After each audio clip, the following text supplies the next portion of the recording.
শুভ সকাল বন্ধুরা, আশা করব যে যেখান থেকে আমার ব্লগটি দেখছেন তারা সকলে ভালো আছেন। আশা করব আজকের দিনটা আপনাদের খুব ভালো কাটুক।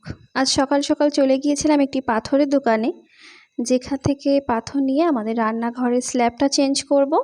তো শাগনিকেও ওর বাবার পিছু পিছু চলে এসেছে। তো ওর বাবা বলল তুমিও চলো, তো আমিও চলে আসলাম। এই যে বাইরে ঘুরে বেড়াচ্ছে, চারিদিকটা ঘুরে ঘুরে দেখছে। বাইরে আজও প্রচণ্ড গরম, থাকা যাচ্ছে না। তো এখান থেকে ফিরে আমাকে রান্না করতে হবে দুপুরে রান্না। তো বাড়ি চলে আসলাম। আজকে করব একটা নতুন ধরনের রেসিপি।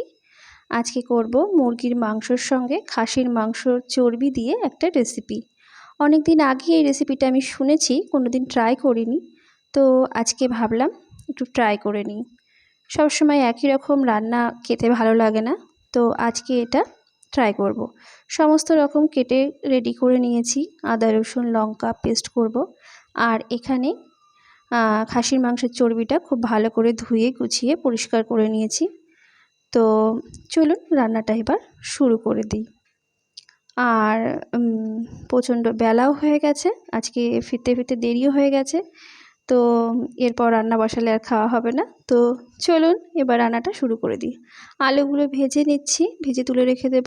মশলাগুলো ভালো করে যেমন মশলা দেয়া হয়, আদা রসুন টমেটো জিরে গুঁড়ো ধনে গুঁড়ো, যা আমরা বেসিক মশলা দিই সে সমস্ত মশলা দিয়ে মাংসটা ভালো করে কষিয়ে, একটুও জল না দিয়ে ভালো করে কষিয়ে নিয়েছি এবং ঢেকে ঢেকে রান্না করেছি। মাংসটা যখন প্রায় 50% গলে গেছে তখন গরম জল দিয়ে দিলাম এবং ভালো করে যখন টকবক করে ফুটবে তখনই আমি খাসির চর্বিটা অ্যাড করছি এবং এটা একদম লো ফ্লেমে আমি রেখে দেব প্রায় আধ ঘন্টা মতো।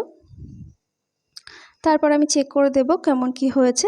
যদি হয়ে গিয়ে থাকে তো বাস ওপর থেকে গরম মশলা ছড়িয়ে দিলেই হয়ে গেল। তেমন কিছু ঝামেলা নেই, খুবই টেস্টি হয়েছিল খেতে এবং আমার বাড়ির লোকেরাও বলেছে খুব ভালো হয়েছে। তো চলুন দুপুরের খাওয়াটা এবার খেয়ে নেওয়া যাক। তো শাগনিককে আর শাগনিকের বাবাকে দিয়ে দিয়েছি। তো আমরা এবার দুপুরের খাওয়াটা কমপ্লিট করে নিই, দেন দুপুরে একটু শুয়ে নেব।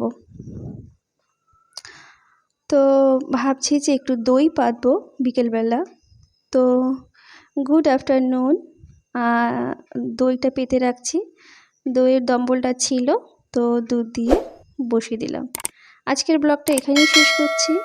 ভালো থাকবেন, সুস্থ থাকবেন, বাই, টাটা।